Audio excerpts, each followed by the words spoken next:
Piemēram, nezinu, jūs pārdodat mārketinga pakalpojumus uzņēmumam, ja, kuram vajag ģenerēt līdus. Un tev var, piemēram, pateikt, ka, jā, es pilnībā saprotu, ka tas varētu būt liels ieguldījums. Jā, pilnīgi saprotam. Taču, teiksim, tikt arī no 100 līdz 200 līdiem mēnesī arī ir diezgan liels solis, vai ne?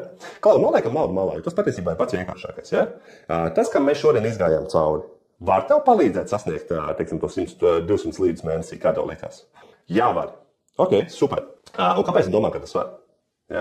Tāpēc, kad man patīk tās metodas, ko jūs izmantojat. Ok, labi, jā, bet kāpēc vispār, teiksim, ieguldīt uzņēmumā? Kāpēc varbūt, teiksim, vispār mēģināt kaut ko, lai sasniegtu, lai vairāk, teiksim, tos klientus mēnesī? Jā, tāpēc, ka, vajag laikam, lai būtu attīstība un tam līdzīgi, ja? Ok. Klau, ja tev būtu šīta summa, tu to darītu? Šeit mēs mēģinām saprast, atkal mēs mēģinām izolēt to, kad vai viņš tiešām ir 100% pārliecināts. Ja? Ok, Klau, ja tev būtu šī summa tagad uz rokas, tu to darītu? Jā, es darītu. Ok, bet kāpēc? Nē, tāpēc, ka es ticu, ka šis tev varētu palīdzēt.